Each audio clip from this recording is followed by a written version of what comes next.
இன்னைக்கு உங்களுக்காக கதை சொல்ல வந்திருப்பது வியல் உங்கள் சகி. இன்னைக்கு நம்ம பார்க்க போற கதையின் பெயர் அப்பத்தாவின் நிலம். கதைக்குள்ள போலாமா?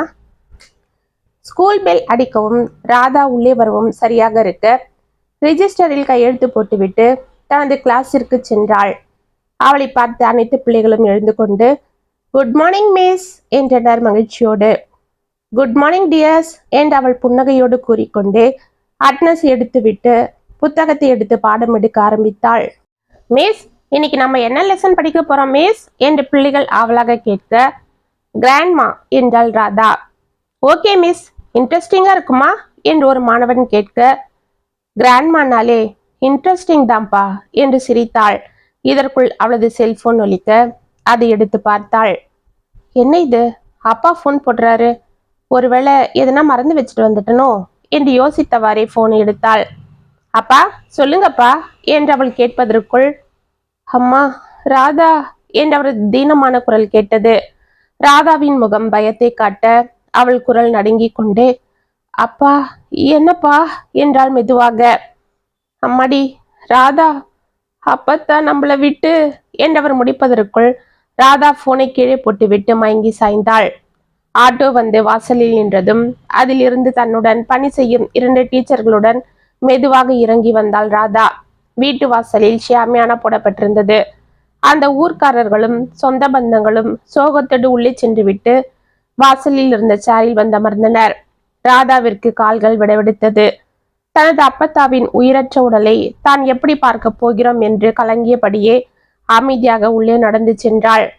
ஐஸ் பாக்ஸில் பார்வதி எந்த சலனமும் இன்றி ஆழ்ந்த தூக்கத்தில் இருக்க அந்த ஐஸ் பெட்டியை சுற்றிலும் அமர்ந்து அனைவரும் அழுது கொண்டிருந்தனர்.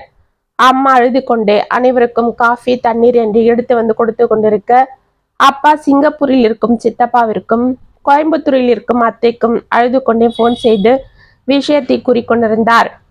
ராதாவை பார்த்ததும் ஓடி வந்து அணைத்து கொண்ட மீனாட்சி, பாத்தியா ராதா, உங்க அப்பத்தாவை பாத்தியா? காலையில உன்னை நல்லபடியா அனுப்பி வச்சுட்டு உள்ள வந்து படுத்தாங்க.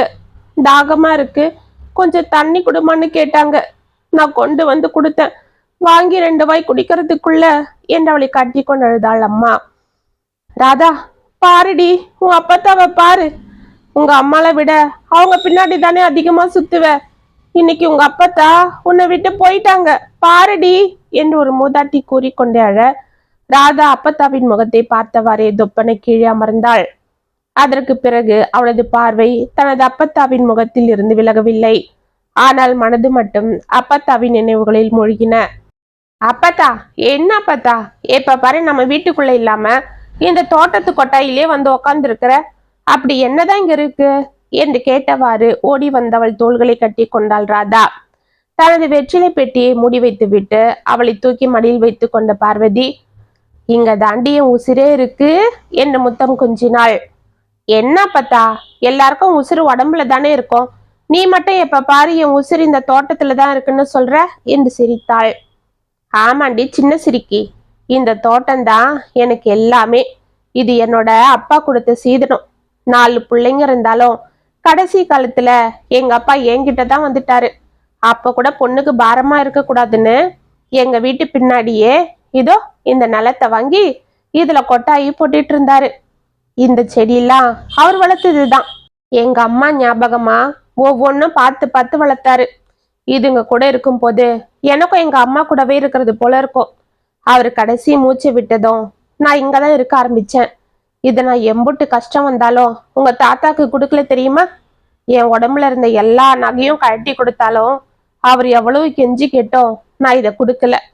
ஏன்னா என் கூட பிறந்த 4 அண்ணங்க இருந்தாலும் இந்த நிலம் என் பொண்ணுக்கு தானே கொடுத்தாரு எங்க அப்பா. இதுலதான் என் கடைசி மூச்சம் போகணும்னு நான் ஆசைப்படுறேன் என்றாள். அப்பத்தா என்ன அப்பத்தா இப்படிலாம் பேசுற, அப்படிலாம் பேசாத அப்பத்தா என்று அழ ஆரம்பித்தாள் ராதா. இல்லடி என் ராசாத்தி, உன் அப்பத்தா அவ்வளவு சீக்கிரம் உன்னை விட்டு போயிடுவனா? இனி என் ராசாத்தி கல்யாணத்தை பார்க்கணும், என் கொள்ளு பேத்தி எடுத்து கொஞ்சணும், அந்த குட்டி சிறுக்கிக்கு தோ இந்த தோட்டத்துல இருக்கிற பூவெல்லாம் பறிச்சு உனக்கு ஜட தச்சு அழகு பார்த்தது போல பார்க்கணும் என்று தனது ஆசை பேத்தியை சமாதானம் செய்தாள். ஓ அப்பத்தா என்று அப்பொழுதும் ராதா அழுது கொண்டிருக்க, இதோ பாரு, உனக்கு நான் கடல பர்ஃபி எடுத்து வச்சிருக்கேன், பாரு என்று தனது வெற்றிலை பெட்டியை திறந்து அதிலிருந்து ஒரு பர்ஃபி எடுத்து கொடுத்தாள். சற்று சமாதானமான ராதா அந்த வெற்றிலை பெட்டி எடுத்து மடியில் வைத்து கொண்டு அதை திருப்பி திருப்பி பார்த்தாள். அது ஒரு விசித்திரமான வெற்றிலை பெட்டி. அது பித்தளையால் ஆனது. அது பார்ப்பதற்கு ஒரே அறை கொண்டது போல் இருந்தாலும் அதற்கு அடியில் ஒரு ரகசிய பெட்டி இருந்தது. அது யாருக்கும் தெரியாது. அதற்கு சாவி போட்டு திறக்க சிறிய துவாரமும் கைப்பிடியின் ஓரம் இருக்கும். ஆனால் அது சட்டென பார்த்தால் அப்படி ஒரு துவாரம் இருப்பது யாருக்கும் தெரியாது. அப்பத்தா, நானும் உன்னை எத்தனை வாட்டி கேட்கிறேன், இந்த வெத்தலை பெட்டியில ஒரு சின்ன சாவி போடுற ஓட்டை இருக்குல்ல, இதனோட சாவி எங்க அப்பத்தா? நான் அதுக்குள்ள பாக்கணும் என்றாள். அது தாண்டி ஆத்தா, நானும் தொலைச்சிட்டு தேடிட்டு இருக்கிறேன், அது கிடைக்கவே இல்லை. அப்படி அதுக்குள்ள என்ன இருக்கு?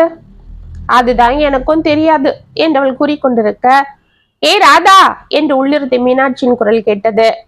அப்பத்தா, அம்மா கூப்பிடுறாங்க, நான் போயிட்டு வரேன் என்று அவள் எழுந்து கொள்ள, சரி சரி ஓடு ஓடு என்று தனது பேத்தி அனுப்பிவிட்டு அந்த வெற்றிலை பெட்டி எடுத்து மேலே அந்த கொட்டகையின் ஒரு கொம்பில் சொருகி வைத்துவிட்டு வெளியே சென்றாள் பார்வதி. அம்மா என்று தனது அத்தை கனகாவின் குரல் கேட்க பட்டன சுய நினைவுக்கு வந்து அவளை வெறிக்க பார்த்தாள் ராதா. தனது தாயின் உடலை பார்த்து கனகா அழுது கொண்டிருக்க அவளது கணவன் வேலு மாலை கொண்டு வந்து போட்டு தனது மாமியாருக்கு மரியாதை செய்து கொண்டு நின்றார். அவர்களது ஒரே மகள் காவ்யா சற்று நேரம் நின்று அம்மத்தாவின் உடலை பார்த்துவிட்டு செல்போன் எடுத்துக்கொண்டு வெளியே சென்றாள். ராதா தனது அத்தையை பார்த்து கொண்டே மீண்டும் பழைய நினைவுகளில் மூழ்கினாள். அன்று தோட்டத்தில் இருந்த மல்லிகை பூக்களை எல்லாம் அப்பத்தா பறித்து குடையில் போட அம்மாவுடன் சேர்ந்து அழகாக கட்டி கொண்டிருந்தாள் ராதா.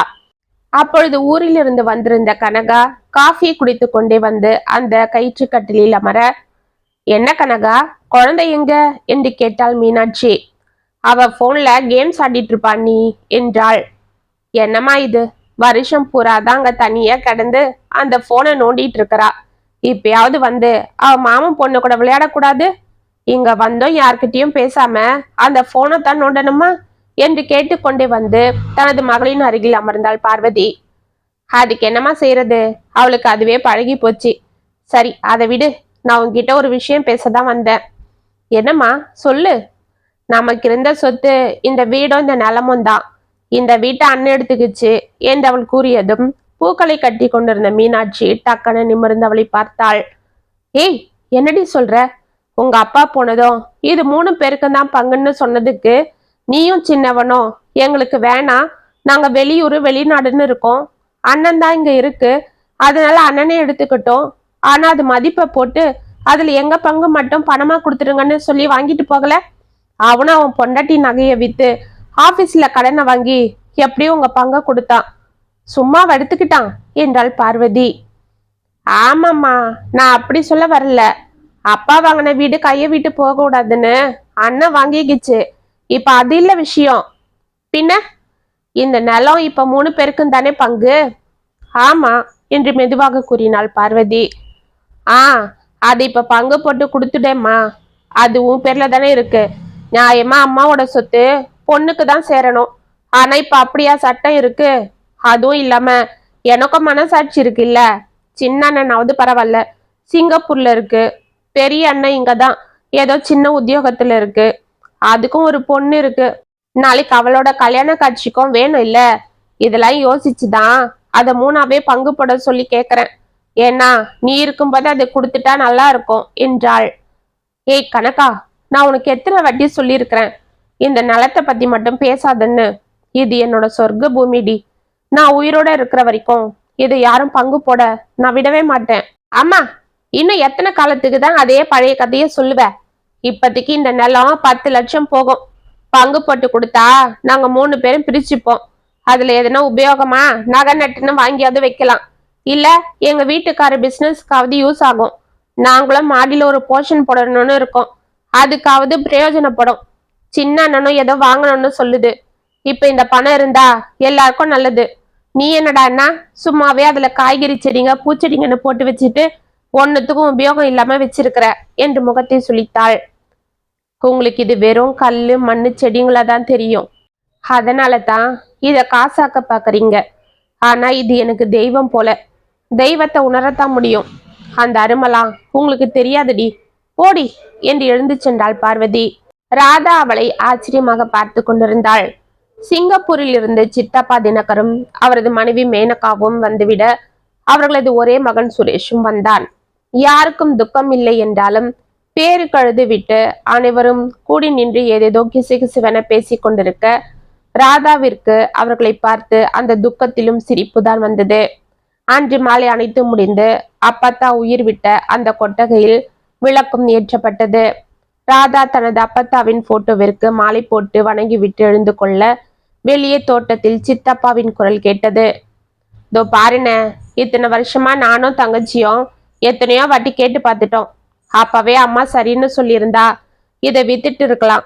என்னோட ஃப்ரெண்டே கூட கேட்டிருந்தான். நல்ல விலைக்காவது போயிருக்கோம். இப்ப மார்க்கெட்ல கிரவுண்ட் ரேட்டும் குறைஞ்சிடுச்சான். நான் விசாரிச்சேன். இப்ப என்ன 15 லட்சம் தான் போகும் போல இருக்கு. அரை கிரவுண்டு தானே, இந்த ஊர்ல அதுவே அதிகம்தான். இந்த 10 நாளைக்குள்ள அதை வித்துட்டா நல்லா இருக்கும்னா அதுக்கப்புறம் இதுக்காக செலவு பண்ணிக்கிட்டு வர முடியாது. என்ன கணக்கா நான் சொல்றது என்று அருகே இருக்கும் தனது தங்கையை பார்த்தான். அண்ணி என்ன சொல்றது, அதுதான் மதியம் நம்ம வந்ததுல இருந்து அவங்களும் அதே தானே சொல்லிட்டு இருக்காங்க என்றாள் மேனகாவும். ஆமா அண்ணா என்றாள் கனகாவும். என்ன மாப்பிள்ள, நீங்க என்ன சொல்றீங்க என்று தினகர் கனகாவின் கணவன் வேலுவை பார்க்க, என்ன மச்சான் என்ன கேட்டுக்கிட்டு, இது உங்க அம்மாவோட சொத்து, நீங்க எந்த முடிவு எடுத்தாலும் எனக்கு ஓகே தான் என்றான் வேலு. அப்ப என்னன்னா எங்க எல்லாருக்கும் ஓகே, நீ உன் முடிவை சொல்லு, பட்டுன்னு வேலையை ஆரம்பிக்கணும். இல்லனா வீட்டை வாங்கினது போல இந்த நிலத்தையும் நீயே வாங்கிக்கிட்டு எங்க பங்க கொடுத்துறியா என்று கேட்டான். என்னப்பா இப்ப என் நிலைமைய தெரிஞ்சுக்கிட்டு நீயே இப்படி பேசுற என்றார் சங்கர். இதற்குள் மீனாட்சி அனைவருக்கும் காஃபி கொண்டு வந்து கொடுத்த, அட பாவிங்களா, அப்பத்தாவை புதைச்சிட்டு வந்து இன்னும் முழுசா ஒரு நாள் கூட ஆகல, அதுக்குள்ள சொத்தை பத்தி பேசுறாங்களே, இதுதான் அவங்க தாய்ப்பாசமா என்று மனதிற்குள் புலம்பிக் கொண்டாள் ராதா. தெரியும்ண்ணா, எங்களுக்கும் அதை பத்தி தெரியாதா?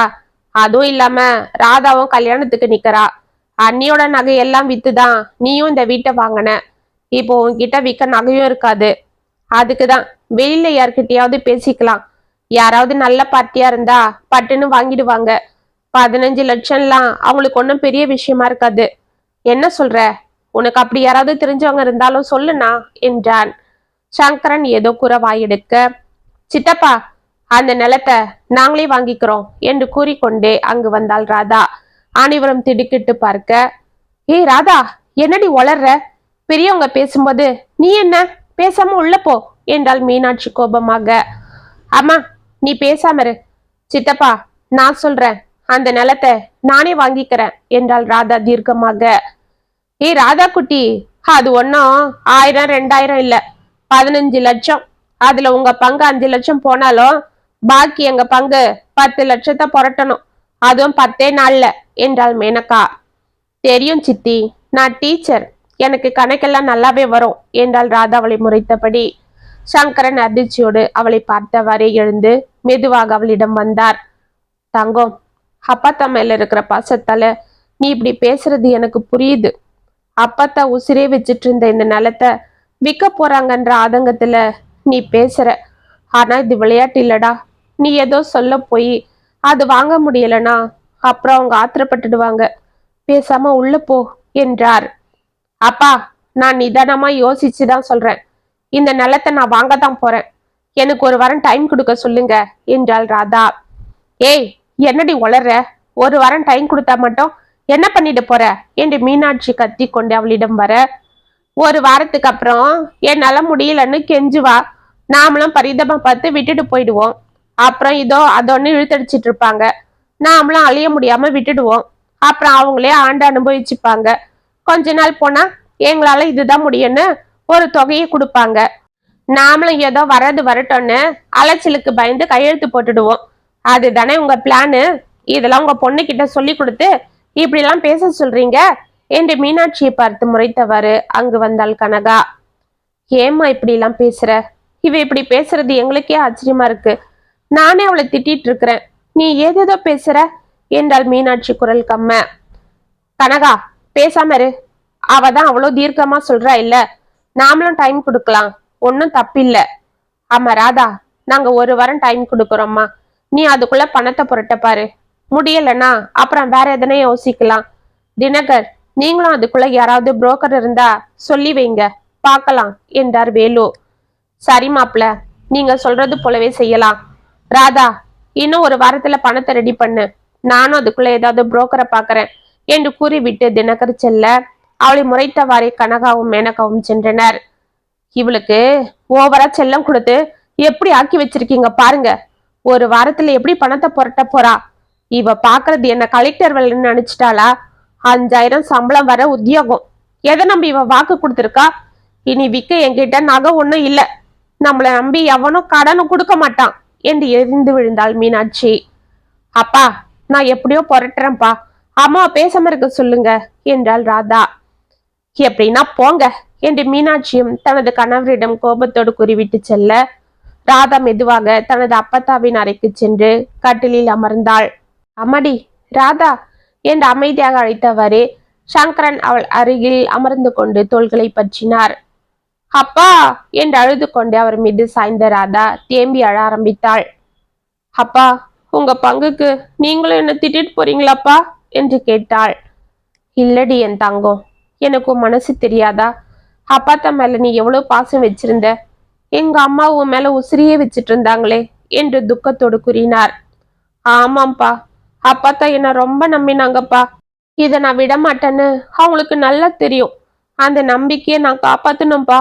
அப்பாத்தா என்கிட்ட எத்தனையோ வாட்டி சொல்லியிருக்காங்க, இது நான் உன் பிள்ளையே எழுதிடுவேன். ஆனா உங்க அத்தையும் சித்தப்பனும் என்னதான் வசதியா இருந்தாலும் அதுக்கு சம்மதிக்க மாட்டாங்க.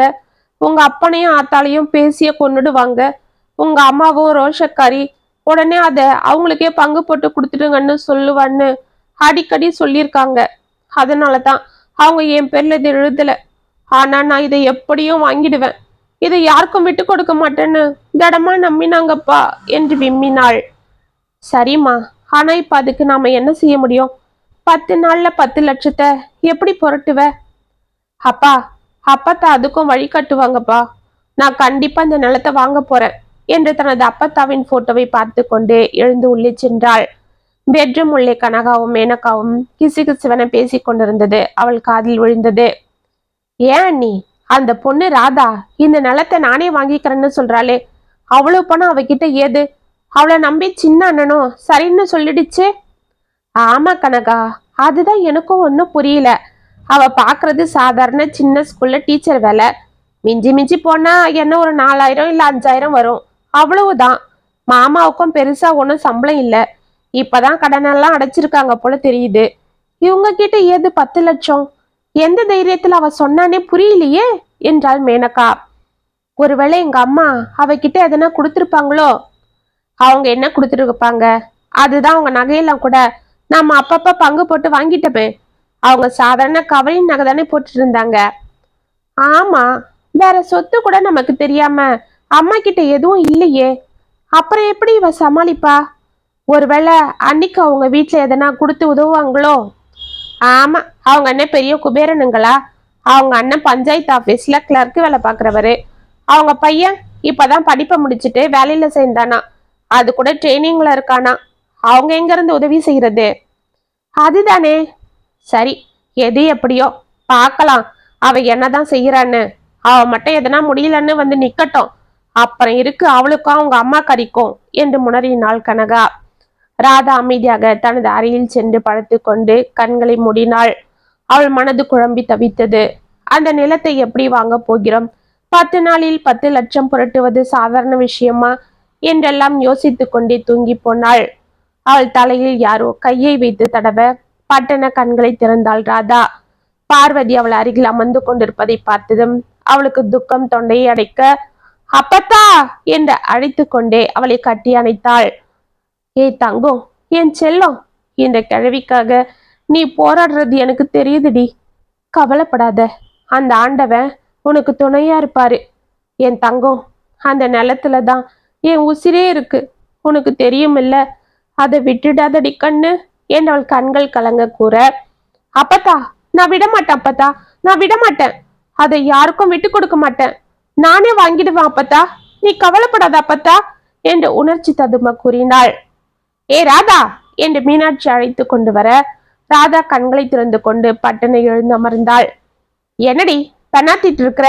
அதுக்குதான் தனியா படுக்காதன்னு சொன்னேன், எழுந்து வா என்று அவளை அழைத்து கொண்டு போய் தனது அருகில் படுக்க வைத்துக் கொண்டாள் மீனாட்சி.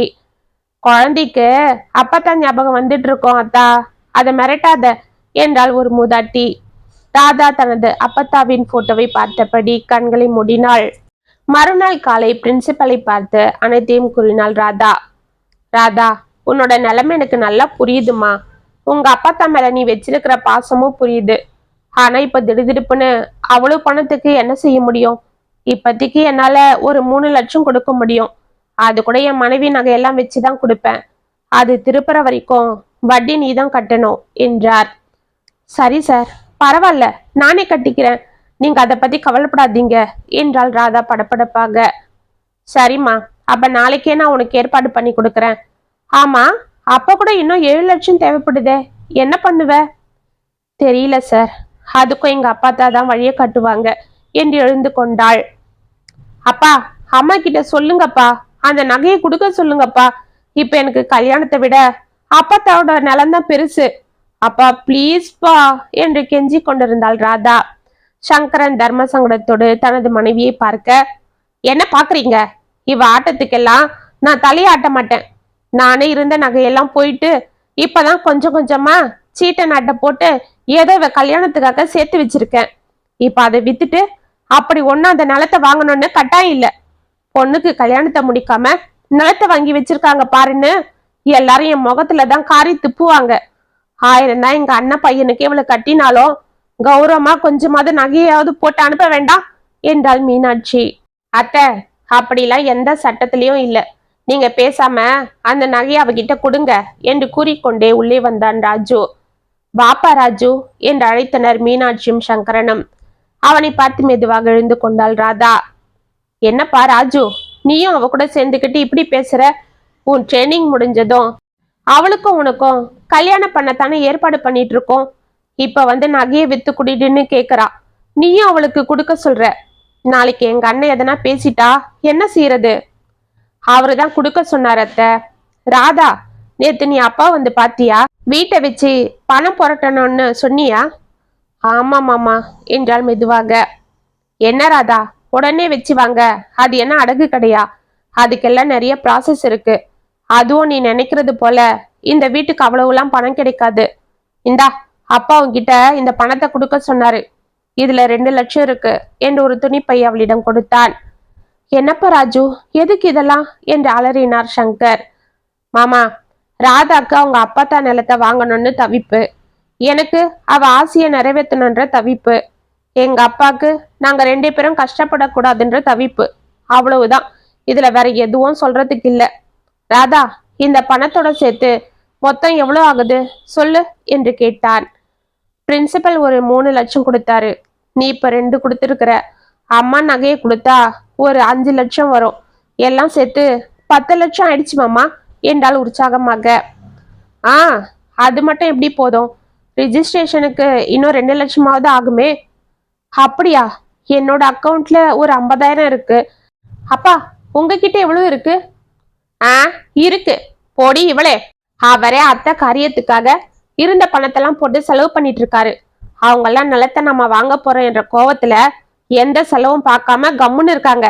நீ வேற அவர்கிட்ட பணத்தை கேட்டுக்கிட்டு என்றாள் மீனாட்சி. சரி, இன்னும் 3 நாள் இருக்குல்ல ராதா, அதுக்குள்ள ட்ரை பண்ணி சமாளிச்சிடலாம், நீ கவலைப்படாத என்றான் ராஜு. அன்று மாலை மனதில் நம்பிக்கையோடு தனது அப்பத்தாவிடம் விளக்கை ஏற்றிவிட்டு விழுந்து வணங்கினாள் ராதா. மறுநாள் காலை அவளும் ராஜும் அலைந்து திரிந்து அவர்களுக்கு தெரிந்த நண்பர்களிடம் எல்லாம் கேட்டு பணத்திற்கு ஏற்பாடு செய்ய 2 நாட்களில் மொத்த பணத்தையும் ஒரு வழியாக புரட்டினர்.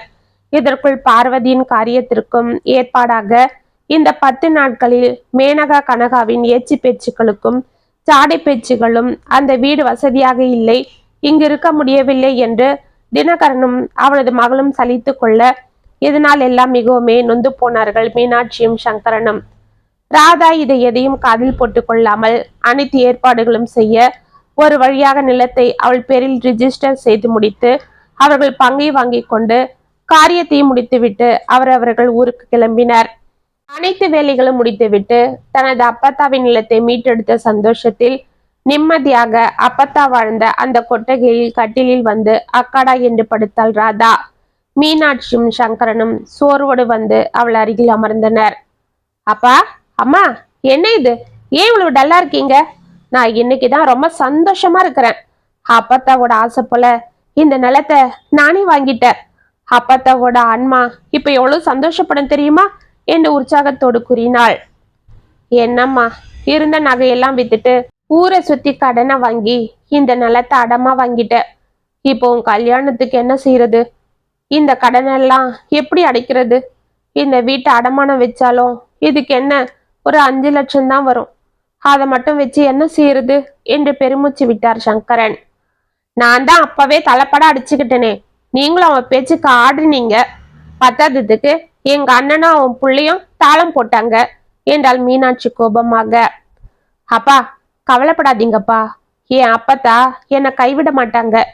இந்த நிலத்தை வாங்க அவங்க ஆசீர்வாதம் பண்ணது போல இந்த கடனெல்லாம் அடைக்கவும் என் கல்யாணத்தை நடத்தவும் அவங்களே ஆசீர்வாதம் பண்ணுவாங்க. எனக்கு இப்ப அதெல்லாம் கவலை இல்லை. நான் ரொம்ப சந்தோஷமா இருக்கேன். என் அப்பத்தாவோட ஆசையை நிறைவேற்றிட்டேன் என்று கட்டிலில் படுத்துக்கொண்டு மேலே பார்த்தாள். அங்க அப்பத்தாவின் வெற்றிலை பெட்டி அவள் கண்களில் பட்டது. அப்பா, அப்பத்தாவோட கண்ணாடி புடவை எல்லாம் அவங்க போட்டோ கிட்ட வச்சோம். ஆனா அவங்க ஆசையா கூடவே வச்சிட்டு இருந்த வெத்தலை டப்பா மறந்துட்டமேப்பா என்று அதை எடுத்தாள்.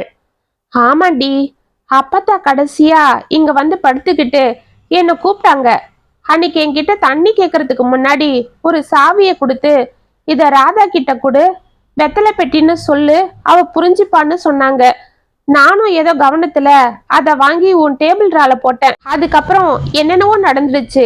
அந்த கலாட்டால நான் அதை உன்கிட்ட கொடுக்க மறந்துட்டேன்டி, கொஞ்சம் இரு என்று உள்ளே சென்று அந்த சாவியை கொண்டு வந்தாள் மீனாட்சி. ராதா ஒன்றும் புரியாமல் தனது தந்தையை பார்த்தாள். அப்பா, இந்த பெட்டி கடியில ஒரு பெட்டி இருக்கு. அதை திறக்கிற சாவிய எங்கேயோ தொலைச்சிட்டேன்னு அப்பா அடிக்கடி சொல்லுவாங்க. ஆனா இப்ப எப்படி அம்மா கிட்ட அது கொடுத்துருப்பாங்க என்று கேட்டாள் ராதா. அப்படியா? இதுல ஒரு ரகசிய பெட்டி இருக்கா?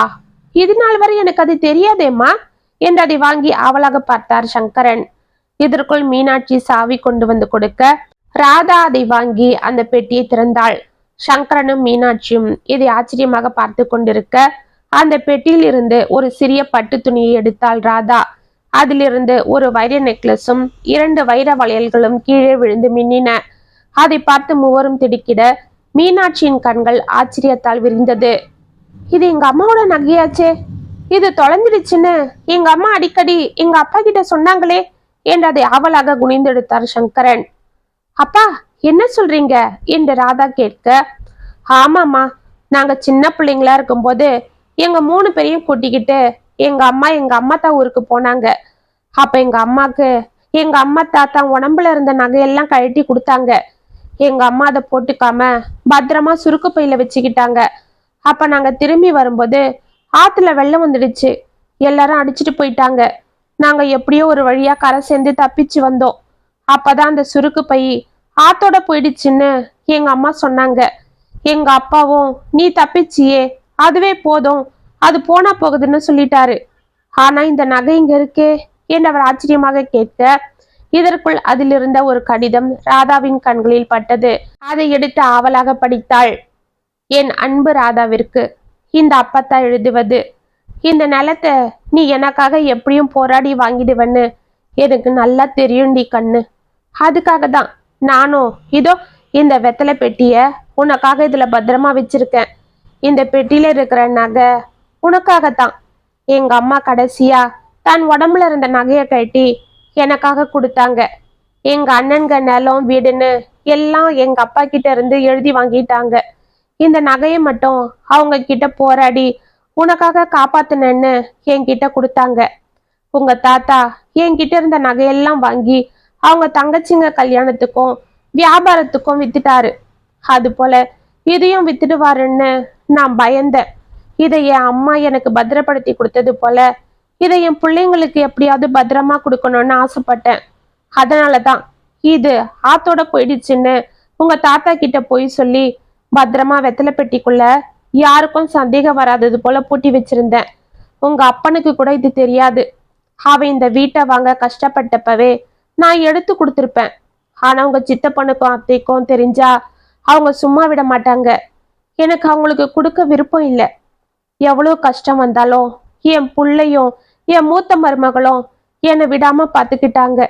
உங்க தாத்தா போனதும் உன் சித்தப்பனை படிக்க வைக்கவும் உங்க அத்தை கல்யாணத்துக்காகவும் உங்க அப்பா படிப்பை நிறுத்திட்டு அவனை வேலைக்கு அனுப்பினேன். புள்ளை எனக்கு கஷ்டம் கொடுக்க கூடாதுன்னு அவனே வீட்டுக்காக உழைச்சான். அவனே எப்படியோ முண்டி அடிச்சு வேலையை வாங்கினான். தன் தம்பி படிப்புக்கும் தங்கச்சி கல்யாணத்துக்கும் உதவினான்.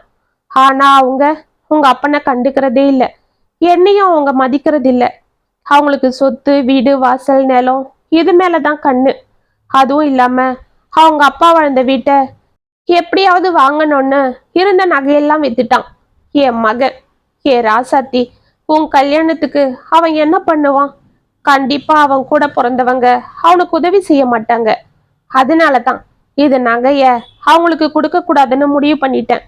அது போல என் ஆசையை நிறைவேற்ற எப்படிய நீ போராடி அந்த நிலத்தை வாங்கிடுவேன்னு எனக்கு நல்லா தெரியும். அதுக்காக உன் கல்யாணத்துக்கு சேர்த்து வச்ச நகையை கூட நீ விற்க தயங்க மாட்டேன்னு எனக்கு நல்லாவே தெரியும். அதுக்குதான் நான் இதை உனக்காக பத்திரப்படுத்தி வச்சேன். இது தெரிஞ்சா உங்க அப்பனா ஆத்தாலும் இதையும் அவங்களுக்கு பங்கு போட்டு கொடுத்துருவாங்க. என் புள்ள மனசு அப்படிப்பட்டது. அதனாலதான் இதை உனக்கு கூட தெரியாம வச்சிருந்த. எடுத்துக்க ராசாத்தி, எடுத்துக்க. இதனோட மதிப்பு அந்த காலத்திலேயே 10 லட்சம். இப்ப அது எத்தனையோ லட்சம் இருக்கலாம்.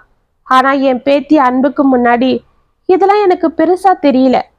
என் தங்கம், இது உன் அப்பத்தாவோட அன்பு என்று எழுதியிருக்க. அப்பத்தா என்று அதை முகத்தில் புதைத்து கொண்டு அழுதாள் ராதா. அவளது அழைப்பு அந்த தோட்டத்து செடிகளிலும் அங்கடிக்கும் தென்றல் காற்றிலும் அந்த கொட்டகையை சுற்றிலும் கலந்திருக்கும் பார்வதியின் மூச்சு காற்றுக்கு கேட்டிருக்கும் என்பதை நாம் நம்பலாம். இத்துடன் அப்பத்தாவின் நிலம் கதை முற்றும். உங்களுக்கு எழுதின இந்த கதை உங்களுக்கு பிடிச்சிருந்தா கமெண்ட்ஸ்ல சொல்லுங்க, லைக் பண்ணுங்க, ஷேர் பண்ணுங்க, மறக்காம சப்ஸ்கிரைப் பண்ணிக்கோங்க. மீண்டும் நாளைக்கு வேற ஒரு சுவாரஸ்யமான கதையோட உங்களை சந்திக்கிறேன். அது வரைக்கும் இணைப்பிலே இருங்க. இப்படிக்கு வியல் உங்கள் சகி.